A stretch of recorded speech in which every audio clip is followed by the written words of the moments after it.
The sound of commerce, remixing the future of retail. This year's Connect theme isn't just a clever play on words. It really is a perfect description of this retail moment and where things are going next. Because retail is singing a completely new tune, and it's filled with opportunities to be part of retail's reinvention. Opportunities to create rousing new arrangements that resonate across channels. Opportunities to remix and remaster elements that have always been key to retail success, but to do it in some really exciting new ways and with some great new tools. But one fundamental truth underpins all of it. Retailers will no longer just be places that sell stuff. They're quickly evolving into platforms that tie together digital, social, mobile, partnerships, acquisitions, data, content, and so much more. It's a complete symphony of capabilities that weren't on the retail stage even a few years ago, or in some cases a few weeks ago. But what it means is, going forward, retail's greatest hits will be unlocked through platform building, platform partnership, and platform monetization, not just selling stuff. So this is just really the fundamental truth that guides all of my work, platform positioning, and also all of the trajectories and takeaways that we'll talk about today. Now, my retail trajectories are themes I'm constantly creating, connecting, and mapping across categories, borders, business models, and touch points. It's where all the insights that I'm tracking roll up to make sure that everyone's hitting the right notes, regardless of where you play in retail. And they're also my alternative to trends. Because in retail, as fast as things are moving, once something becomes a trend, it's too late. So at any given time, I'm tracking 50 or more trajectories for my clients, keynotes, and platform positioning workshops. And I've curated 10 for our conversation today that are remastering the future of retail. And along the way, I'll share some power chords that you're going to want to hit as these trajectories continue to amplify and evolve.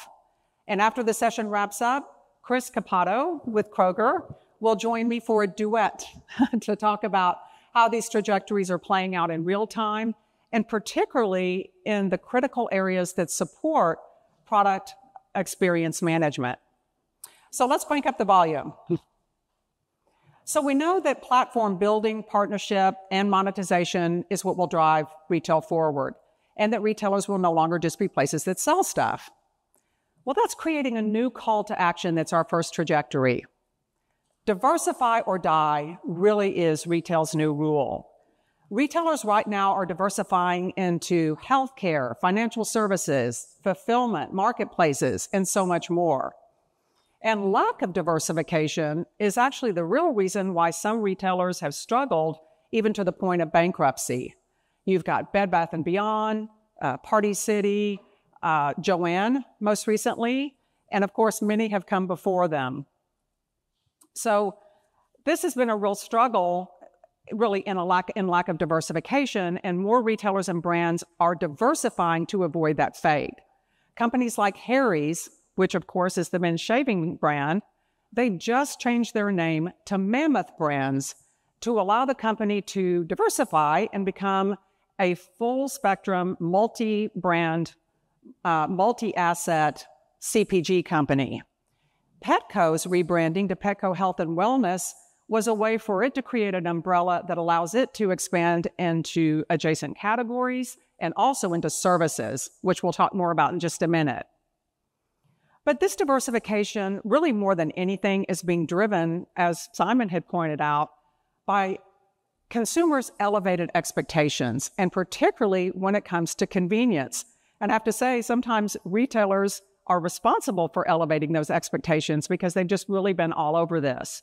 But for consumers, convenience and choice are basically synonymous.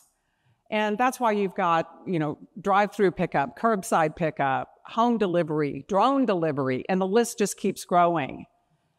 So we're really, if you're really tuning in to what your customers want, you know that you're going to have to kill with convenience. We're living in an all-of-the-above world where optionality isn't an option. And this is particularly true on the convenience front because different consumers define convenience differently, And even the same consumer can look at it differently depending on even the time of day. So the good news is, though, retailers are figuring out how to kill with convenience without killing their bottom lines. Walmart recently started a program where they were saying, hey, you can get even faster delivery for an upcharge. And a lot of people were like, oh, those price-sensitive Walmart shoppers are not going to go for this. Well, now 30% of Walmart's delivery orders are expedited, and they do it at an upcharge. It's pretty negligible, but it's still an upcharge and it adds up. And this is allowing Walmart to also build delivery density that will continue to reduce cost over time. So to hit those power chords when convenience is king, I think it's pretty obvious that you can't afford to curtail choice, because customers will just jump off your platform and tune into somebody else's who meets them where they are. And solution providers, your job is to provide those choices to your retail and brand partners so that they can keep shoppers playing on their platforms. That really is the name of the game.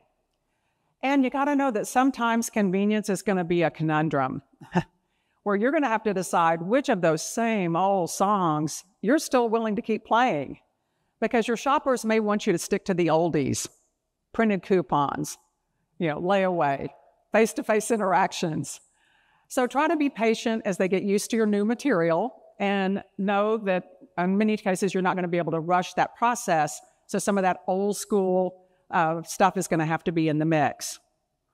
But by all means, don't forget your roadies, those frontline workers that have to actually execute a lot of these convenience options and other things. Retailers have learned the hard way that if they don't put their frontline workers in the loop, then they really risk a lot of these options becoming a house of cards. But the path, this pressed forward for diversification and is really leading to changes on the brand side, really radical new thinking on the brand side. And having a brands everywhere, it's not just cool, it's table stakes these days. We're living in an everything, everywhere, all at once reality where brands are free to roam across e-commerce, marketplaces, owned retail, licensing, wholesale, and more. So brand ubiquity is the new exclusivity. Scores of digital native brands have become clicks to bricks converts, and many of them didn't have that in their original plans. They thought that being just a digital forward brand was going to be their key to success. And recently, Rothy's hung a shingle on Amazon because they said that's the only way that they're going to be able to capture customers that actually want to buy Rothy's branded shoes, but may end up in the arms of a competitor even in spite of it because of those powerful search engines. And what's old is new again. We're experiencing a wholesale revival as brands that were also either sort of backing off of wholesale or just eschewing it altogether are getting back in that business. You've got Nike rekindling relationships with its retail partners again after focusing very much on its own platform. And Hoka went so far as to call 2024 its year of wholesale. So to hit those power chords when ubiquity really is the name of the game, even though there are so many tempting options out there right now for brands, you really do want to have a plan. You don't want to just stumble into new business models and new distribution. And know that your core categories, your hero categories, are probably what's going to be your platinum singles. This was a really big thing at this year's NRF show, where you had brands like Foot Locker and Burberry, and their CEOs were talking about how they were reinventing their business actually by returning to the core and focusing and redoubling down on those categories and products that brought them to the party in the first place, the ones that they feel like they have real authority in. And wouldn't you know that just this last week, Dick's has announced that it is going to be purchasing Foot Locker. So it looks like Mary Dillon did a pretty good job at Foot Locker of focusing on that core and creating some real value there. And it's interesting because the reason Dick's is buying Foot Locker is because they want to diversify into international markets, into new demographics, and wait for it, to corner the market on Nike's wholesale business. So I had all of these examples at the ready separately, And just in the last week, they've converged to just make that point about diversification and how important it is between these different companies. And it also definitely means never say never, because distribution that might have seemed like a throwaway track today could prove to be gold down the line. So many brands right now are playing gigs they swore they would never take, like allowing one of their biggest competitors to buy them. So, and solution providers, it's really up to you guys too to track where your customers are going and how they're planning on building their next fan bases. No two are taking the same route, no two are playing the same venues, but if you do your homework and stay on top of it, they might just give you a backstage pass to every show. So Amazon is the headliner for one of the biggest brand ubiquity moves out there, online marketplaces, and they've inspired a slew of covers because every retailer out there pretty much has either created a marketplace, had one in the past, is on someone else's marketplace, or is planning one for the future. Best Buy is the latest to jump into the fray, or should I say jump back in, because Best Buy had a marketplace about 8 years ago. They shuttered it, and now they're going to get back on the horse for this summer, I think, again, because of these great new tools that are available to them. But it really is no wonder, because marketplaces are a scale-building machine for brands, and they're a great way for retailers to monetize the massive investments that they've made in their digital platforms. But they're also a way for brands and retailers to really win in those discretionary categories that can move the needle. Walmart recently attributed the uptick in its apparel sales almost solely to the expansion of its online marketplace. And Walmart's marketplace is also what's helping Walmart woo those higher income shoppers that are now interested in shopping on Walmart's platform. Target has been counting on its marketplace to maintain authority in categories like home and furniture that can sell kind of erratically, and also they tend to be sometimes big clunky items that are difficult to put in stores. So Target's marketplace allows them to stay in that business, be relevant to those customers, but without taking up prime real estate in their stores. But retailers are getting all of these marketplace benefits without carrying additional inventory in many cases or overtaxing their supply chains. Sounds pretty sweet, right? Well, marketplaces aren't all sunshine and rainbows. A lot of things can go wrong, and I think Simon alluded to some of those in his introduction. Marketplace mayhem is a thing. And another reason why that's the case is because if everybody's selling the same stuff, then nobody stands for anything. And you risk being not a brand, but just a place that sells brands. And then it can just be a race to the bottom on price. So there are some perils to it, but overall, this overarching brand ubiquity movement has been really a lifeline for so many brands. It's been a great diversification and differentiation play for retailers. And it's great for solution providers too, because they get to grow alongside their retail and brand partners as they continue to diversify. So to hit those power chords when marketplaces can sometimes seem a little bit more like a mosh pit, retailers have to know that if your name is on the marquee, you're really on the hook for the whole performance. So, if something goes wrong, if your third-party sellers are up to shenanigans or dropping the ball, chances are your customers will blame you for it. And when so many brands are playing across so many stages, content consistency is so critical. So you don't have to play it solo, though. There are so many great solution providers out there that can help you manage this mayhem. And so it really is not necessarily a DIY job, and nor does it have to be. And finally, for you solution providers, with all these options on the table for your partners, your brand partners and your retail partners, you get to be the backstage maestro who understands all of the different nuances between all of these different retailers and brands. And you can really keep everything in tune across all of those channels and touch points and different customers.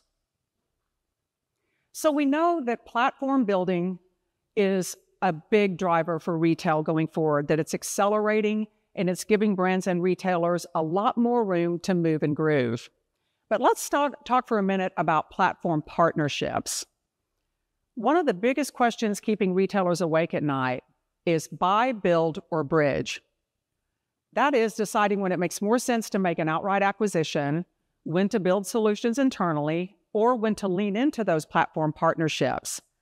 Well, the most successful retailers are doing all three to some degree, but I've been tracking a very big uptick on that bridge building side of the business. Retailers and brands are leaning into partnerships as never before because it's just a much more agile innovation model, and it tends to be more cost-effective. And again, this is great news for solution providers of all stripes, really. But this one trajectory, I can tell you, has been really great for a lot of my clients, buy, build, or bridge. It's creating a lot of opportunity in the retail space in general, and I would just consider it to be a power trajectory. But let's talk about the sprinkles on top. Platform monetization and retailers' favorite new profit centers. Solutions and services are really starting to sing because they're such a powerful hedge against a lot of those product-based headwinds that unfortunately are hitting hurricane force these days.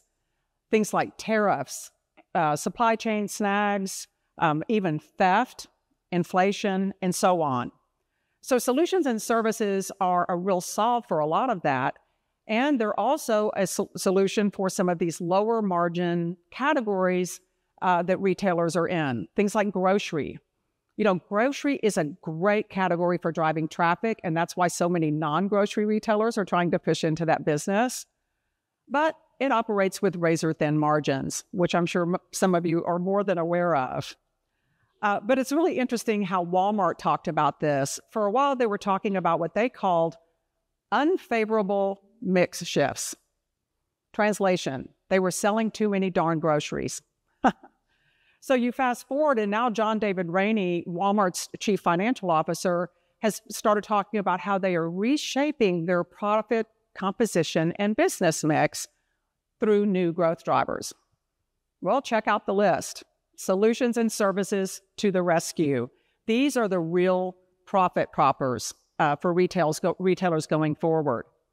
But the platform monetization move that retailers are the most jazzed about is monetizing that juicy first-party data that they're collecting from their apps, online, and increasingly by being able to more accurately track in-store activity. So it really is no wonder that retailers have gone mad for ads. They are looking at the data and seeing that forecasts predict that the growth in this business will be upwards of about 20% every single year through 2027, which is nice. And some people say that's a conservative estimate. But wait, there's more. This business can generate up to 70 to 80% profit margins. So that's why just about everyone is a media company these days. Walmart, going back to them, they've been obsessed with this idea of growing profit faster than sales. Another kind of Walmartism. Well, what's that all about and how are they doing it? Doug McMillon revealed the answer when he talked about how their ad business had grown about 28% last year. And you may have seen that in their Q1 earnings that were just released, it grew, their global advertising business grew 50%. So a 50% increase in a business that can generate 70 to 80% margins, that's a big arena act. And this is particularly true for those grocery retailers that, are constantly looking at single-digit margins. So now you've got a lot of grocery retailers jumping into the ad business too.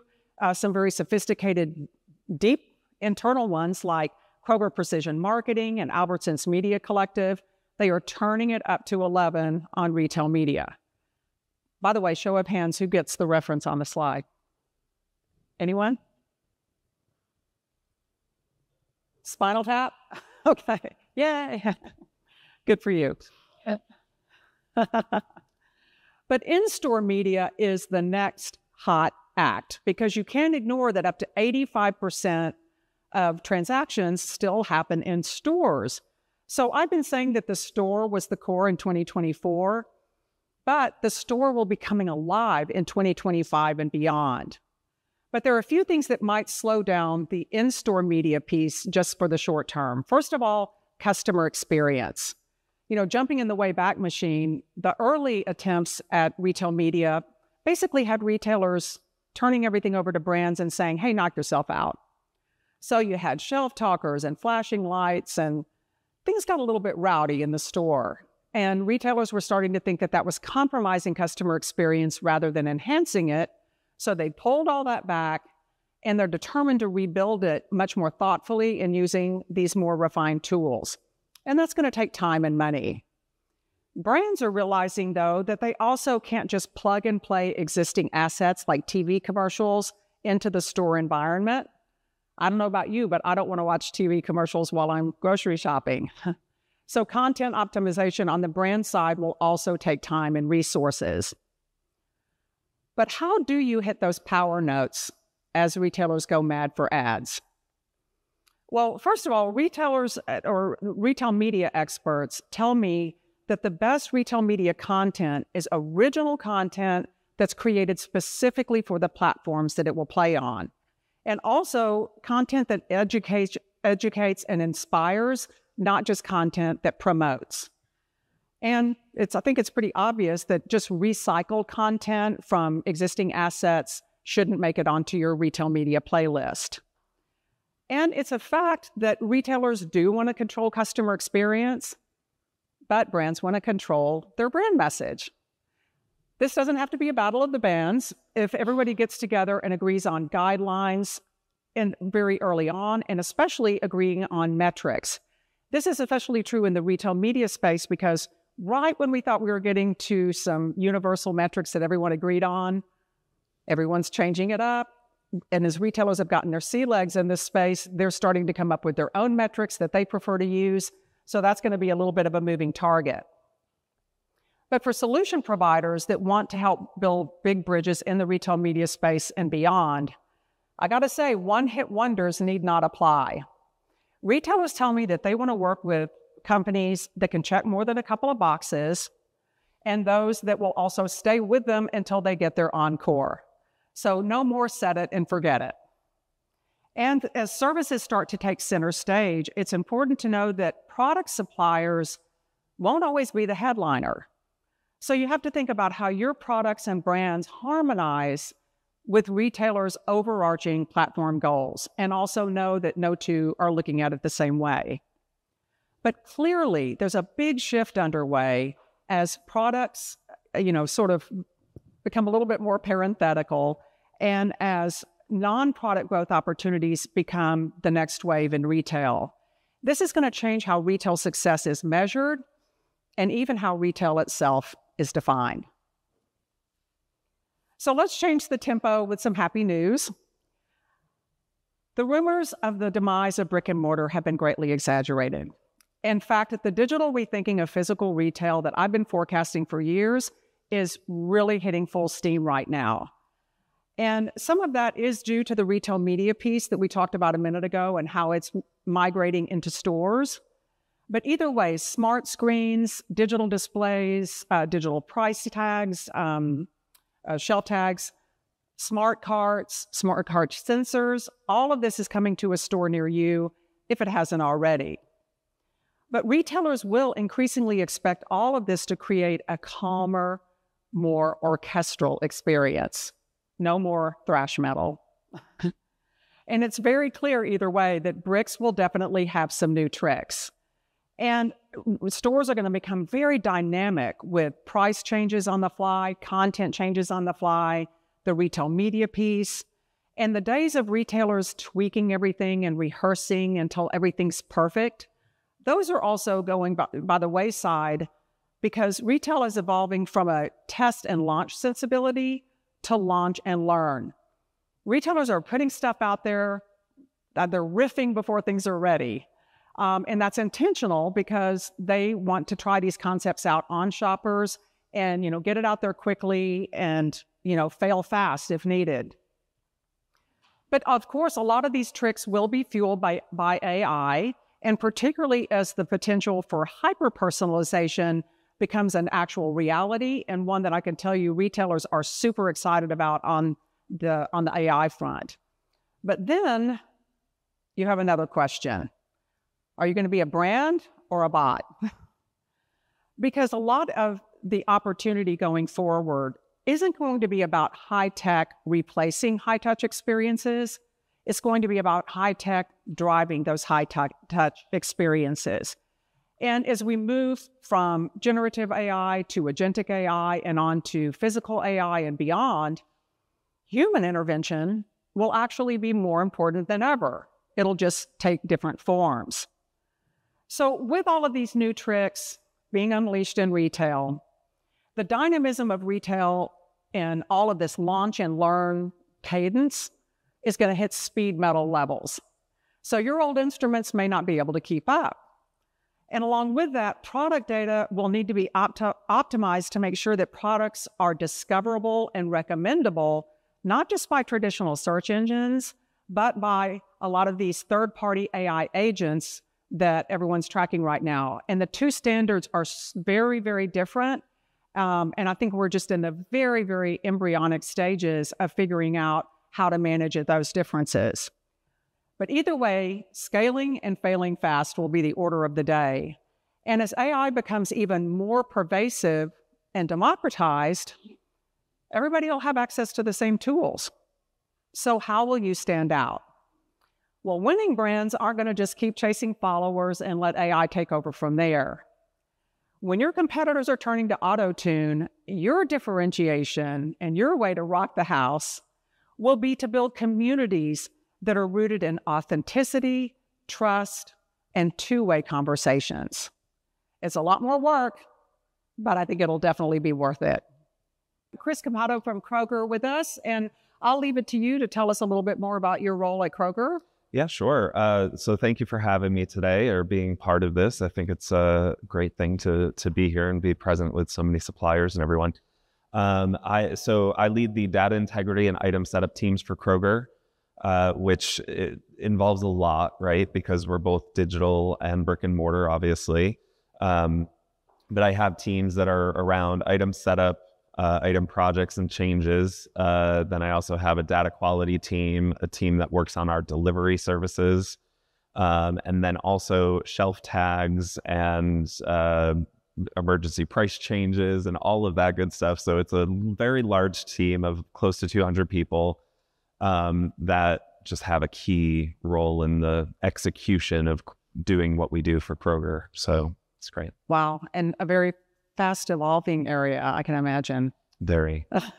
We can't move fast enough is the problem. So it's constantly trying to modernize systems to keep up with everything, and then also just be able to meet innovation, because innovation is key within our space of making sure that we're hitting what the customer needs. Great. Well, you know, I covered a lot of ground in my presentation. Yeah, I have some notes in my Syndigo book. Okay, great. Yeah, there's a lot there. Yeah. Well, were there any particular trajectories that stood out to you, or, you know, that you see at work in your everyday life? Yeah, I mean, diversify or die was one that you said. And I think that we, within Kroger, we've had to make changes to be able to keep up with the needs of the customer. And it's making sure that we can deliver to their door or have them be able to pick up, or however they need their groceries and how to get them, what they need. But I think it goes beyond just that, but it's also how do they interact with us? How do they build trust with us? And I think a lot of that has to go back to just the data that we have.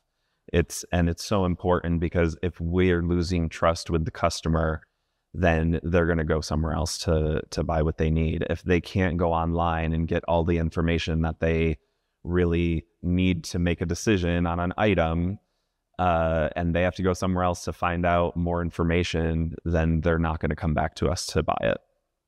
So it sounds like a combination there, maybe of diversification to meet your customers' needs, and also kind of maybe hitting on that convenience piece Correct. to make sure that all the different ways that customers want to shop, that you're not curtailing choice and providing those options to them. Yeah.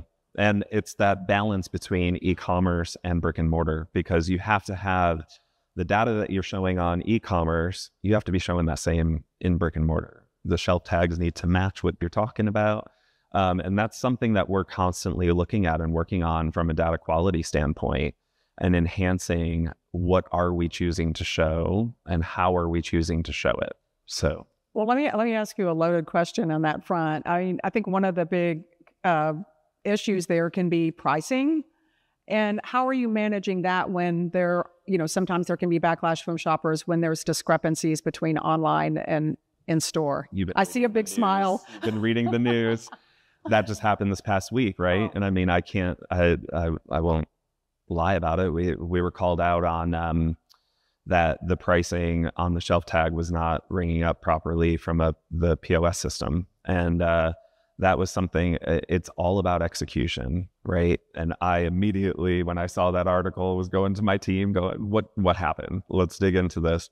And shelf tags were out there, but there's questions on the execution in store. Like, how does that work? And how do we make sure that what we are telling the customer is actually coming to fruition, throughout their whole process?